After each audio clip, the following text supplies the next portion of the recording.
Hello sir, my name is Intan Sijabat NPM 2201030055.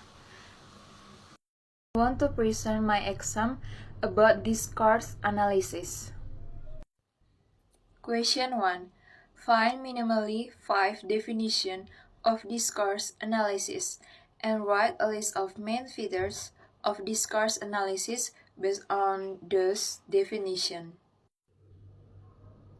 Discourse analysis is one of the main branches of linguistics that focuses on the study of language use beyond the sentence level.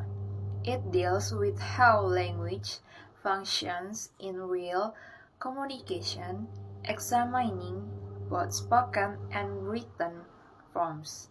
The goal is to understand how people construct meaning, manage communication, and express ideas through text and conversation.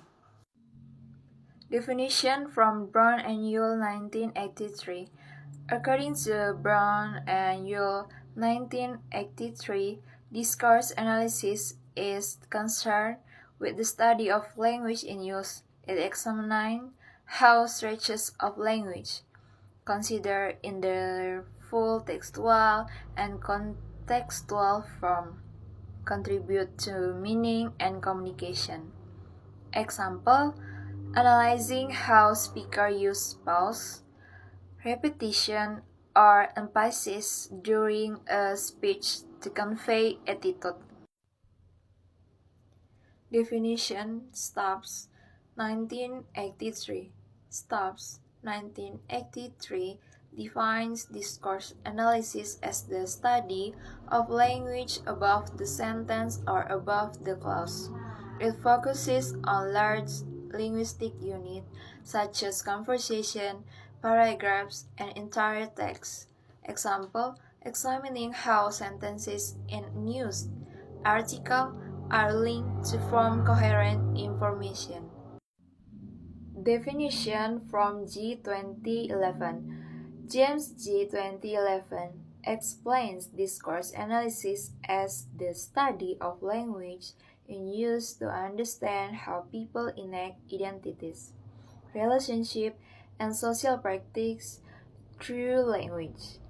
Example, a teacher using formal expression in class, but casual language outside the classroom. Definition from Schifrin 1994. Schifrin 1994 describes discourse analysis as the study of language use in context, focusing on how meaning is constructed through interaction.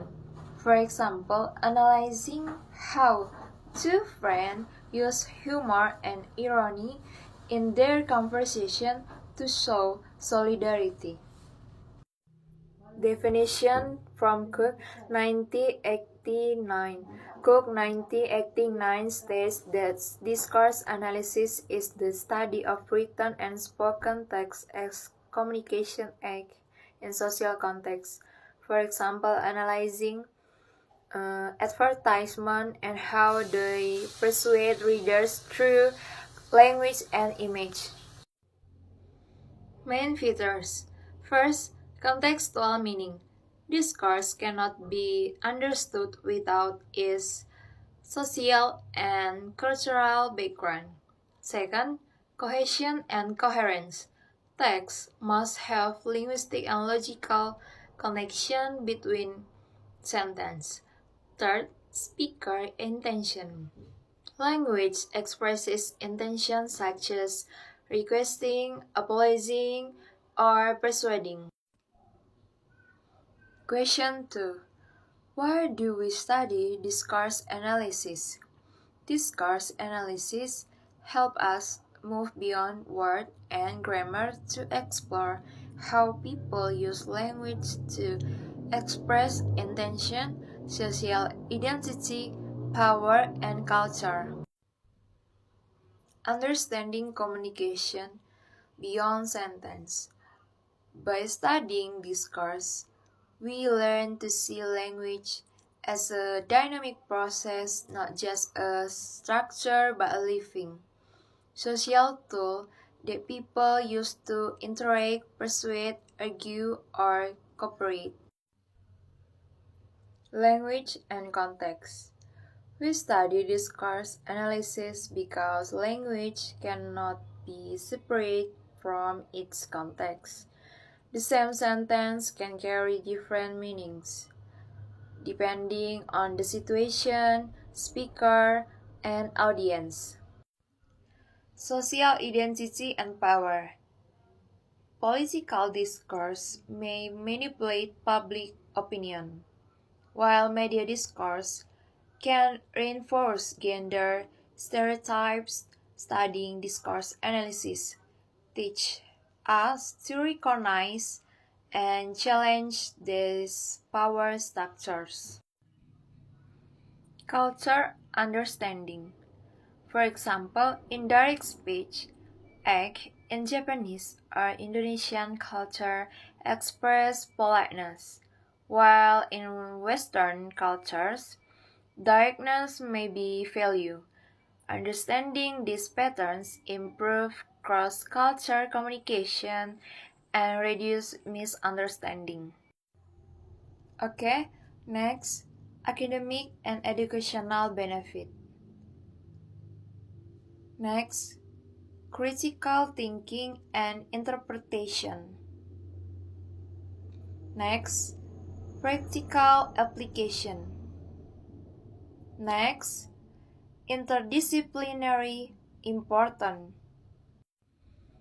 We study discourse analysis to uncover how language functions as a social practice. It reveals how meaning, power, and identity are produced through communication. Question 3. Describe and give the example the meaning discourse analysis and the use for the spoken and written. The meaning of discourse analysis. Spoken discourse, for example. Well, it's kinda hard to say. This show has hesitation and negotiation of meaning typical in spoken discourse. Written discourse. Written discourse is more structured and plain. It includes essays, articles, novel, advertisement, and report.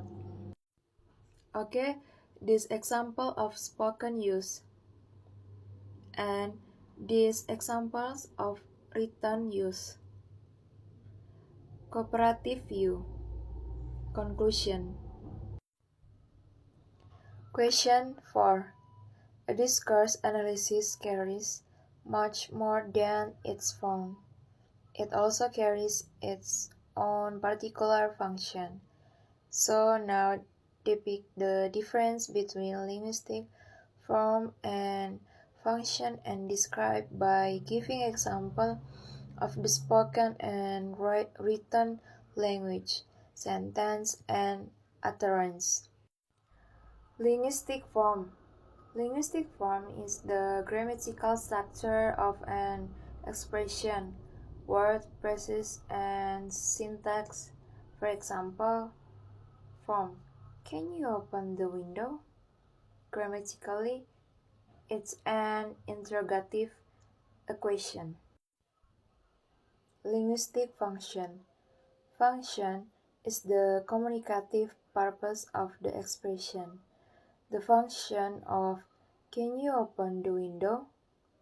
is not to ask about ability, but to make a polite request. This shows that language must be interpreted through context, not only grammar. You can see the different sentence and utterance. Question 5. Describe the role of context in interpretation, pragmatic, and discourse context. The text of situation. Pragmatic and context. Pragmatic is the study of how meanings depend on context. According to Yule 1996, pragmatic focuses on meaning as communicated by a speaker and interpreted by a listener. Context helps listener infer the speaker intended meaning beyond literal word. Example of pragmatic context. Discourse context.